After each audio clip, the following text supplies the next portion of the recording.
Break के बाद स्वागत बढ़ते आगे। रामगढ़ से बड़ी खबर है, जहां गोला के साड़म में सियार का आतंक देखने को मिला है। कई लोगों को काटकर जख्मी किया है। ग्रामीणों ने सियार को पीट कर मार डाला। 4 लोगों को सियार ने घायल किया था।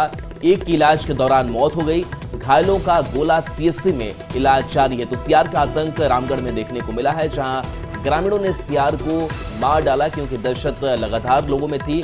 4 लोगों को सियार ने घायल किया था। एक की मौत भी हो गई है।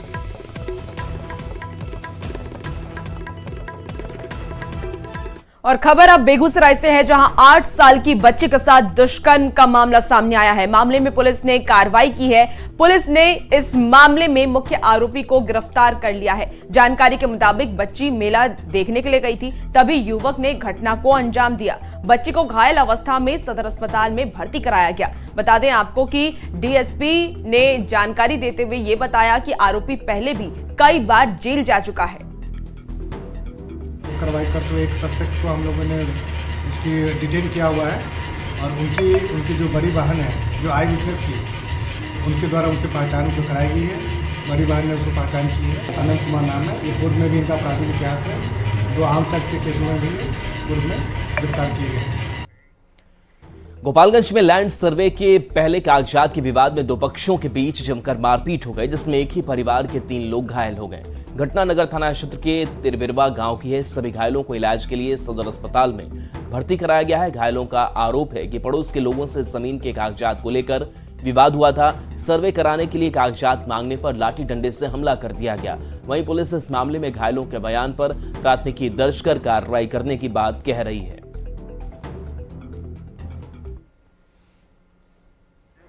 उनसे हमने ओरिजिनल कागज मांगने के लिए गए, तो उनका बेटा को बुलाया। बेटा ने बोला कि हमारे पास नहीं है ओरिजिनल, हम वकील साहब के पास रख दिए हैं। हमने बोले कि ओरिजिनल ऐसा कोई डॉक्यूमेंट कोई रखता नहीं, तुम हमको उसका फोटो कॉपी ही दे दो। उसके बाद हमारे बड़े भाई साहब आए मोटरसाइकिल से और उतरे और बोले कि आके हमसे बाज गए। तो उसके बाद उनका बेटा ने हमारे ऊपर लाठी उठा करके सर पे मार दिया। हम लोग शेखपुरा के ग्रामीण क्षेत्र में सीएम नीतीश कुमार ने दीदी का पुस्तकालय की शुरुआत की थी, जिससे बेटियों को प्रतियोगी परीक्षाओं में सफलता मिल सके। पुस्तकालय में किताब सहित कई सुविधाएं भी उपलब्ध कराई गई थी, लेकिन अभी तक छात्रों को इस पुस्तकालय का लाभ नहीं मिल पा रहा है, जिसकी वजह से जिला प्रशासन ने पुस्तकालय को शिक्षा विभाग से टैग करने की नीति बनाई है। जानकारी दे रहे हैं न्यूज 18 संवाददाता अजीत कुमार सिन्हा। मुख्यमंत्री नीतीश कुमार ने ग्रामीण क्षेत्रों में भी दीदी का पुस्तकालय की शुरुआत की थी। शेखपुरा जिले का यह महसार गांव है, जहां आप देख लीजिए कि फरवरी 2023 में 7 फरवरी 2023 को माननीय मुख्यमंत्री नीतीश कुमार इस गांव में आए थे और दीदी का पुस्तकालय का विधिवत उद्घाटन किया गया था। काफ़ी व्यवस्था की गई थी इस विद्यालय में। सभी तरह का जो प्रतियोगिता से संबंधित किताबें हैं वो रखा गया था। पुस्तकालय चलता है यहाँ? चलता है, जीविका वाले लोग चलाते हैं यहाँ पे। क्या करते हैं? जीविका वाले आके मीटिंग करते हैं इसमें। हाँ। और पढ़ने वाले बच्चे लोग आते हैं? पढ़ने वाले बच्चे कभी कभी आते हैं। पुस्तकालय के बारे में यहाँ पे कुछ काम हुआ था पूर्व में, तो उसमें हम लोग अभी डिस्कशन चल रहा है शिक्षा विभाग से कि उसको कैसे इंटीग्रेट किया जाए स्कूल के साथ, क्योंकि जब तक पुस्तकालय को स्कूल के साथ और बच्चों के साथ इंटीग्रेट नहीं करेंगे वो हमारा सक्सेसफुल नहीं रहता है। तो स्टैंड अलोन पुस्तकालय तो बन जाता है, लेकिन वो जो है आगे उसको सस्टेनेबल बनाने के लिए आपको स्कूल से टैग करना होता है। तो उसमें हम लोग बहुत सारे चिन्हित भी किए हैं और जैसे जैसे उसमें प्रपोजल आएगा शिक्षा विभाग की तरफ से उसको हम लोग जो है डेवलप करेंगे। अजीत कुमार सिन्हा, न्यूज 18 शेखपुरा। दुमका के गांधी मैदान में चल रहे डिज्नीलैंड मेले में बड़ा हादसा होते होते टल गया। हालांकि इसमें एक लड़की को चोट आई है, जिसे अस्पताल में भर्ती कराया गया है। उसका पैर टूट गया है। मेला में टोरा नाम से एक झूला था, जिस पर करीब 80 लोग सवार थे। झूला चालू था, तभी एक ट्रॉली टूटकर दूर जा गिरी, जिसमें एक लड़की गंभीर रूप से घायल हो गई। हालांकि उसकी हालत खतरे से बाहर बताई जा रही है। घायल लड़की साहिबगंज की रहने वाली है और दुमका में सेंट जेवियर कॉलेज की छात्रा है। मेला संचालक ने लड़की के इलाज का पूरा खर्च उठाने का भरोसा दिलाया है।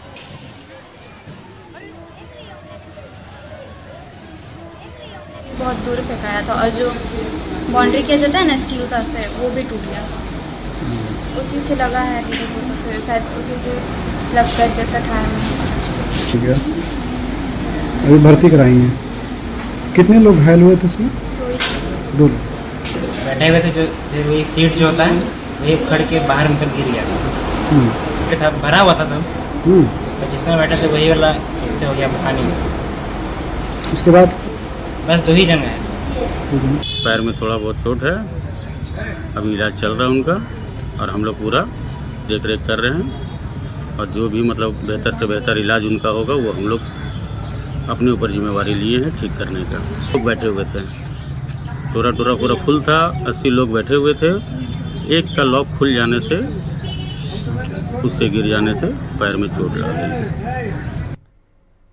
और इसी बीच राजधानी रांची से इस वक्त की बड़ी खबर सामने आ रही है। कई ठिकाने पर ईडी की दबिश हुई है। बड़ी खबर आपको राजधानी रांची से बता रहे हैं। रातू रोड मोरहाबादी इलाके में दबिश की गई है। बड़ी खबर राजधानी रांची से, जहां कई ठिकाने पर ईडी की दबिश हुई है। और ज्यादा जानकारी के साथ न्यूज़ 18 संवाददाता ओम प्रकाश हमारे साथ इस वक्त फोन लाइन पर जुड़ चुके हैं। ओम प्रकाश, क्या कुछ जानकारी है?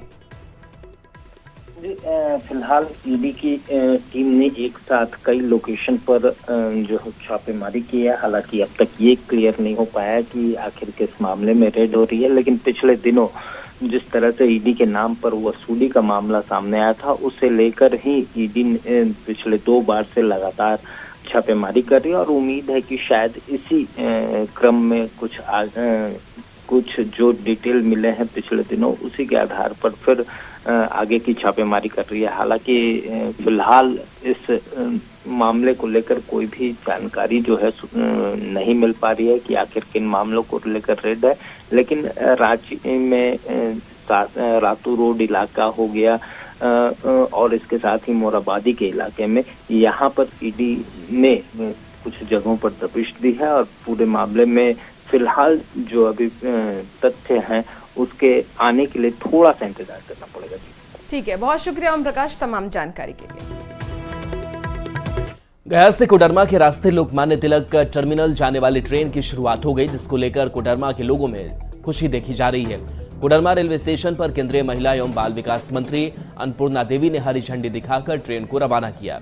ये ट्रेन गया से 36 घंटे की सफर पूरी कर लोकमान्य तिलक टर्मिनल पहुंचेगी। इस ट्रेन के शुरू होने से कोडरमा, हजारीबाग, बरकाकाना, रांची और राउरकेला तक को बड़ा फायदा होगा। से मांग रखा, मैं आभार प्रकट करता हूं भारत सरकार के भारतीय रेल मंत्रालय को और उनके सभी कर्मचारियों के, सभी पदाधिकारियों को, जिन्होंने ये सौगात कोडरमा के, खास करके झारखंड प्रदेश में और सारे जिले को लाभ तो होगा। को चलने से हमें और हमारे क्षेत्र के सारे लोगों में काफी खुशी है। और मुंबई जाने के लिए पहले बहुत ज्यादा ट्रस्ट होता था, ट्रेन में जो है टिकट अवेलेबल नहीं होने के कारण लोग इंतजार करते रहते। उसमें जनरल में इतना रश होता था कि लोग जाने में इतना मुश्किल होता था, लेकिन अभी हम लोग को ये मिलने से बहुत सुविधा हो जाएगा। ये हमारे कोडरमा के लिए बहुत ही अपार और हर्ष की बात है। और इस ट्रेन के माध्यम से जो गया से खुलकर मुंबई तक लोकमान्य तिलक स्टेशन मुंबई तक पहुंचेगी, लगभग 35 घंटे में ये यात्रा होगी। और इससे सीधा एक तो रायपुर यानी छत्तीसगढ़ की राजधानी रायपुर को भी सीधा ये ट्रेन जोड़ती है, उसके साथ नागपुर हो या फिर मुंबई, तो बहुत ही ज्यादा फायदा इस ट्रेन से होगा। हजारीबाग वासियों का सालों पुरानी लंबी दूरी की ट्रेन की मांग पूरी हो गई है। हजारीबाग को गया लोकमान्य तिलक ट्रेन का तोहफा मिला है, जो गया से शुरू होकर मुंबई पहुंचेगी। हजारीबाग में ट्रेन का जोरदार स्वागत किया गया और इस दौरान हजारीबाग सांसद मनीष जायसवाल और सैकड़ों की संख्या में लोग रेलवे स्टेशन पर इस पल के गवाह बने।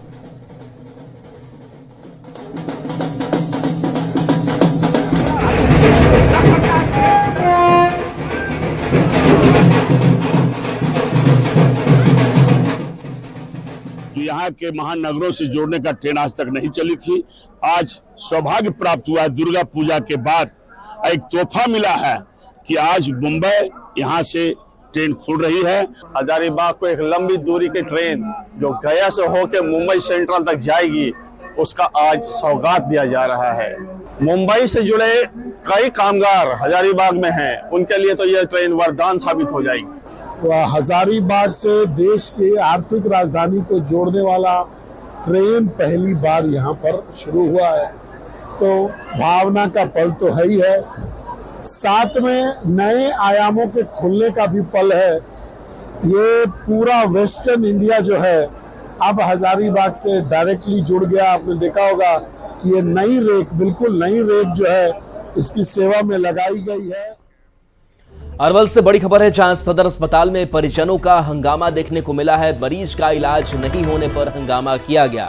मरीज के परिजनों ने हंगामा किया। इमरजेंसी में डॉक्टर से बदसलूकी का आरोप है। पुलिस ने आरोपी परिजनों को गिरफ्तार कर लिया है। तो सदर अस्पताल में परिजनों ने हंगामा किया है।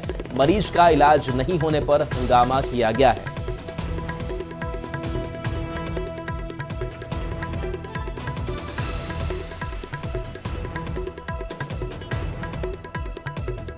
और इसी बीच राजधानी पटना से इस वक्त की बड़ी खबर सामने आ रही है। पटना सहित पूरे बिहार में ठंड की दस्तक अब देखने को मिल सकती है। बिहार से मॉनसून की विदाई हो गई और इस बार 20% तक कम बारिश हुई। आपको बता दें कि सिर्फ 4 जिले में सामान्य से ज्यादा बारिश हुई है और पटना में 39 और कम बारिश हुई है, 39% कम बारिश हुई है। तो पटना से आपको बड़ी खबर बता रहे हैं, जहां मॉनसून खत्म और अब ठंड की दस्तक हो जाएगी। करीब करीब देखिए, अक्टूबर का महीना खत्म हो चुका है, नवंबर का महीना शुरू होने वाला है। ऐसे में ठंड अब बढ़ने के आसार मौसम विभाग की तरफ से जताए जा रहे हैं और ये भी बताया गया है कि इस बार 20% तक कम बारिश हुई। राजधानी पटना समेत पूरे बिहार में ठंड ने दस्तक दे दी है। लोगों को अब सिहरन महसूस होने लगी है। मौसम विभाग की तरफ से मिली जानकारी के मुताबिक अगले 3 से 4 दिनों में पारा और गिरेगा, ठंड और बढ़ेगी। और इसके साथ ही साथ मौसम विभाग की तरफ से जो जानकारी दी गई है कि बिहार से मानसून की विदाई भी हो गई है। आपको बता दें कि बिहार में 28 जून को मानसून सक्रिय हुआ था। हालांकि मानसून 20 जून को ही आ गया था, लेकिन 28 जून से जो मानसून की सक्रियता थी वो नजर आ रही थी, जिसकी विदाई हो गई है। और इसके साथ ही साथ अब ठंड ने भी दस्तक दे दी है। आपको बता दें कि मौसम विभाग की तरफ से जो जानकारी मिली है उसके मुताबिक दिसंबर तक ठंड पड़ेगी और बहुत ज्यादा ठंड दिसंबर तक महसूस नहीं की जाएगी। लगातार लोगों को पारा गिरता हुआ महसूस होगा। अगले 3 से 4 दिनों तक ठंड की बढ़ोतरी दर्ज हो सकती है। इसी के साथ मौसम विभाग ने जो जानकारी दी है उसके मुताबिक बिहार से मानसून की विदाई हो गई है। 20 जून को बिहार में मानसून ने दस्तक दी थी, लेकिन इस बार सामान्य से कम बारिश हुई है। बिहार के सिर्फ 4 ऐसे जिले हैं जहां पर सामान्य से अधिक बारिश हुई है, जबकि बाकी जगहों पर सामान्य से लगभग 59% कम बारिश हुई है। अगर पटना की हम बात करें तो पटना में 39% सामान्य से कम बारिश हुई है। वही कई ऐसे जिले हैं, चाहे भभुआ की हम बात कर ले, भागलपुर, भोजपुर, दरभंगा, गोपालगंज, जहानाबाद, मधेपुरा, मधुबनी, मुंगेर और मुजफ्फरपुर समेत कई ऐसे जिले हैं जहां लगभग 60% कम बारिश हुई है। उसी के साथ अब मानसून की विदाई तो हो गई है, ठंड ने भी दस्तक दे दी है। मौसम विभाग की तरफ से मिली जानकारी के मुताबिक अगले 3 से 4 दिनों में तापमान में और गिरावट दर्ज की जाएगी। फिलहाल जो राजधानी पटना समेत बिहार के कई ऐसे जिले हैं जहां अभी आकाश में बादल छाए हुए नजर आ रहे हैं, हल्की धूप कहीं कहीं नजर आ रही है। तापमान में सुबह और शाम गिरावट दर्ज की जा रही है और रात के समय लोगों को ठंड महसूस भी हो रही है। कैमरामैन अमित के साथ विनीता मिश्रा, न्यूज़ 18 पटना। खबर मुजफ्फरपुर से, जहां के पानापुर थाना क्षेत्र में युवक की गोली मारकर हत्या कर दी गई। मृतक की पत्नी ने गांव के ही कुछ लोग पर गोली मारने का आरोप लगाया है। युवक को गंभीर स्थिति में निजी अस्पताल में भर्ती किया गया है, जहां डॉक्टरों ने उसे मृत घोषित कर दिया। पुलिस फिलहाल मौके पर पहुंचकर मामले की जांच में जुटी है। घटना के बाद परिजनों का रो रो कर बुरा हाल है। तो युवक की गोली मारकर हत्या कर दी गई है। पुलिस मामले की तफ्तीश कर रही है। अज्ञात बदमाशों ने इस हत्याकांड को अंजाम दिया है। विकास कुमार को बदमाशों ने गोली मारी है। तो मुजफ्फरपुर से ये बड़ी खबर, जहां इलाज के दौरान ने दम तोड़ दिया, जिसके बाद से चीख पुकार परिवार वालों ने। पर सब ले गया, बुला के पुल पर चलो बोल पे सब दिन सब लेता था पीए। कौन बुला के ले गया? अनुराग सनी, मदन सनी, राहु सनी, किस लिए मारा मनोज गोली? सनी। क्या कुछ पता हुआ? दुश्मनी है हमको सबसे। घटना गोली मार दिया है, मैंने कोई देखा नहीं है। कौन मारा कुछ पता नहीं है कौन मारा है। कहाँ पे हुआ है घटना? यह लड़का जो है इसका घर जामुन मठिया पड़ता है। यह घटना जो हुआ है कल्याणपुर मोहन के पास। और कोडरमा में प्लास्टिक के पाइप में भीषण आग लगने से लाखों का नुकसान हुआ है। आग की लपटें इतनी तेज थी कि आसपास के इलाके में दहशत फैल गई। डोमचांच थाना क्षेत्र के बगड़ों में करोड़ों की लागत से पानी टंकी बन रही है और इसके बगल में एसडीपी और डीआई पाइप रखा हुआ था, जिसमें अचानक आग लग गई और पाइप तेजी से जलने लगा। दमकल की मदद से आग पर काबू पाया गया है और इस पर पूरी कोशिश की गई, लेकिन बीच में ही पाइप खत्म हो जाने की वजह से आग की लपटें बढ़ती चली गई। बाद में कड़ी मशक्कत के बाद आग पर काबू पाया जा सका और 6 महीने पहले ही करोड़ों की लागत से ये पाइप लाया गया था। फिलहाल आग कैसे लगी इसका पता लगाया जा रहा है।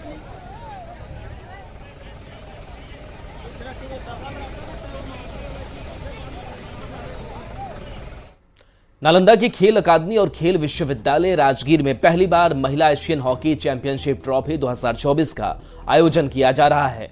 ट्रॉफी टूर की शुरुआत होगी। सीएम नीतीश कुमार हरी झंडी दिखाकर इसका शुभारंभ करेंगे। हरी झंडी मिलने के बाद ट्रॉफी टूर हरियाणा, पंजाब, उड़ीसा, झारखंड में भ्रमण कर 19 अक्टूबर को वापस बिहार लौटेगी। फिर बिहार के सभी जिलों में भ्रमण करते हुए ट्रॉफी 7 नवंबर को नालंदा आएगी। फिर ट्रॉफी 11 नवंबर को खेल अकादमी सह खेल विश्वविद्यालय राजगीर परिसर पहुंचेगी। उसके बाद एशियन महिला हॉकी ट्रॉफी खेल का शुभारंभ किया जाएगा। हॉकी का पर्व, बिहार के गर्व, इस टैगलाइन के साथ हमारा ट्रॉफी पहले हरियाणा, पंजाब, उड़ीसा, झारखंड में घूमेगा। फिर उसके बाद 29 तारीख को यहाँ आएगा, 19 तारीख को यहाँ आएगा और बिहार का 38 जिला में ये ट्रॉफी जाएगा और हर जिला में डीएम साहब, एसपी साहब लोग और वहाँ का एमपी साहब, एमएलए साहब, मंत्री साहब, एमएलसी साहब, पार्षद लोग और खिलाड़ीगण, खेल एसोसिएशन सब लोग मिलके हर जिला में इस ट्रॉफी का स्वागत करेंगे। पटना के ऊर्जा स्टेडियम में आईडीसीए की तरफ से T20 नेशनल क्रिकेट टूर्नामेंट का आयोजन किया जा रहा है। इस टूर्नामेंट में 19 राज्य से आई टीम हिस्सा लेंगी और इसका उद्घाटन खेल मंत्री सुरेंद्र मेहता ने किया है। टूर्नामेंट का जायजा लिया न्यूज़ 18 संवाददाता विनीता मिश्रा ने। राजधानी पटना में आईडीसीए की तरफ से 8th T20 नेशनल टूर्नामेंट का आयोजन किया गया है। क्रिकेट टूर्नामेंट का आयोजन किया गया है जहां देश भर से 19 राज्यों की 19 टीम यहां हिस्सा ले रही है। ये टीम मुख्य वजीर है, यानी जो खिलाड़ी यहां नजर आ रहे हैं वो मुख्य वजीर है और पहली बार पटना में इस तरीके के टूर्नामेंट का आयोजन किया जा रहा है। खेल मंत्री खिलाड़ियों का हौसला बढ़ाने के लिए खुद बल्ला थाम चुके हैं। में तमाम खिलाड़ियों को हम बिहार की इस पावन धरती पर उसका अभिनंदन करते हैं, स्वागत करते हैं और उन्होंने यहाँ आकर के सब लोग बिहार के खिलाड़ियों को के मनोबल को ऊंचा किया है और हमारी शुभकामना उन लोगों के लिए है कि आप लोग इसी तरह से अच्छे से खेलिए। और बिहार सरकार के माननीय मुख्यमंत्री नीतीश कुमार जी ने खेल को आगे बढ़ाने के लिए, खेल को गांव-गांव तक पहुंचाने के लिए जो अभियान चलाया उसमें सब लोग उसके हम भागीदार बने। ये पूरे देश भर से जो मुख्यवजीर बच्चे हैं, जो क्रिकेटर हैं, वो चुनकर आए हैं, वो यहाँ खेल रहे हैं और कई ऐसे टूर्नामेंट हो चुके हैं। पटना में पहली बार इस तरीके का T20 नेशनल टूर्नामेंट जो आईडीसीए की तरफ से किया जा रहा है उसका आयोजन हो रहा है और वाकई ये बिहार के लिए बेहतर है। आज से शुरू हुए इस टूर्नामेंट 19 तारीख तक चलेगा, जिसमें लगभग 43 क्रिकेट मैचेस होंगे और उसके बाद विजेता टीम की घोषणा की जाएगी। विनीता मिश्रा, न्यूज़ 18 पटना।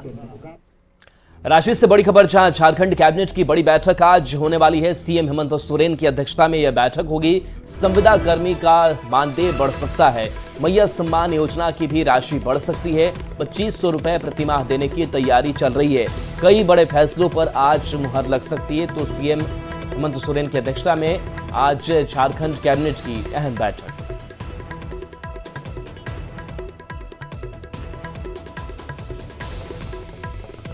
और अब खबर दरभंगा से है, जहां विश्व हिंदू परिषद और बजरंग दल के लोगों ने दुर्गा वाहिनी से जुड़ी महिलाओं के बीच तलवार बांटी। इस दौरान महिलाओं ने जय श्री राम और दुर्गा भवानी के नारे लगाए। बता दें कि दुर्गा मां के साथ भारत माता की तस्वीर और शस्त्रों की पूजा की गई। इसके बाद आपको ये भी जानकारी दे दें कि लहरियासराय के कान्हा विवाह भवन में एक समारोह का आयोजन किया गया, जिसमें विश्व हिंदू परिषद और बजरंग दल के कार्यकर्ताओं ने संबोधन किया। साथ ही तलवार पाने वाली महिलाओं ने ये कहा कि आज की तारीख में महिलाओं को राजकुमारी की जगह झांसी की रानी बनने की जरूरत है, ताकि दुष्टों और असुरों का नाश किया जा सके।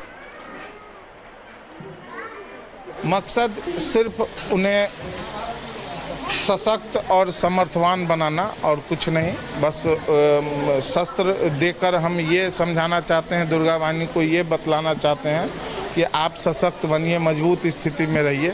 आप मजबूत रहिएगा तो देश मजबूत स्थिति में रहेगा, सनातन हमारा मजबूत स्थिति में रहेगा। यहाँ पे एक आह्वान किया गया है हम सभी हिंदू महिलाओं की तरफ से कि एकत्र हों और सशस्त्र हों, क्योंकि जो अभी समय और दौर आ रहा है ये एकत्रित होने का ही है। तो इसलिए ये प्रोग्राम रखा गया और इससे जुड़ने के लिए आह्वान किया गया, तो हम इसके तो जुड़े हैं। और आप देख ही रहे हमारे हाथ में ये शस्त्र धारण किए हुए हैं, तलवार, और अन्य सभी महिलाएं हैं जिन सबको सम्मानित किया गया। इससे हमारी भारतीय नारियां जो भी हैं वो बहुत स्ट्रांग बनेंगी। मेरा बस यही मानना है कि why to raise a princess if you can raise a Jhansi की रानी। अपनी बच्चियों को झांसी की रानी बनाए, राजकुमारी नहीं। लोहरदगा में दुर्गा पूजा खत्म होने के बाद प्रतिमा का विसर्जन किया गया। भक्तों ने नम आंखों से मां को विदाई दी। माता की निकाली गई शोभा यात्रा को देखने जगह जगह पर महिला, पुरुष, युवा और बच्चों की भीड़ देखी गई।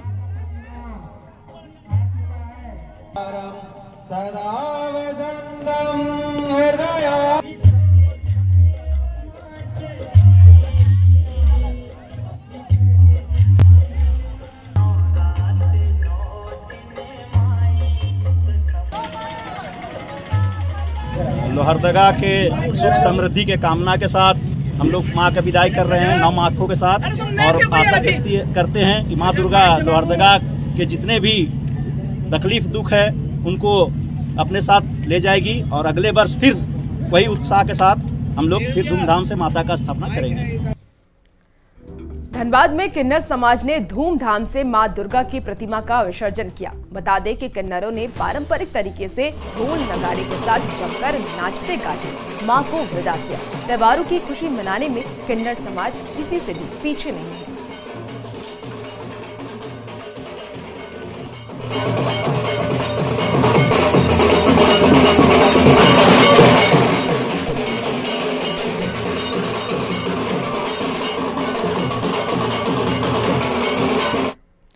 तमिलनाडु में बागमती एक्सप्रेस के हादसे के बाद स्पेशल ट्रेन यात्रियों को लेकर दरभंगा पहुंची। सकुशल घर लौटने के बाद यात्री काफी खुश दिखे।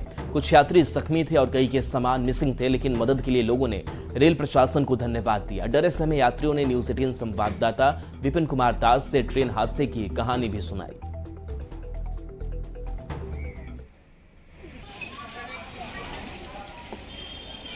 बागमती एक्सप्रेस दुर्घटनाग्रस्त होने के बाद वहां से स्पेशल ट्रेन से हमारे पीछे जो आप देख रहे हैं ये वही ट्रेन है जिससे जो है यात्रियों को यहां भेजा गया है। यात्री दरभंगा पहुंच चुके हैं और सही सलामत यात्री पहुंचे हैं, जिसमें से बहुत लोग जो हैं बात कर लेते हैं यात्री से कि क्या स्थिति थी और क्या। हम लोग बहुत भाग्य से बचे हैं। हम तो माता रानी का कृपा कर रहे हैं कि हम लोग बाल बाल बच के आए हुए हैं। हालांकि दुर्घटना बहुत बड़ी थी, कोई छोटी दुर्घटना नहीं थी, बहुत बड़ी दुर्घटना थी।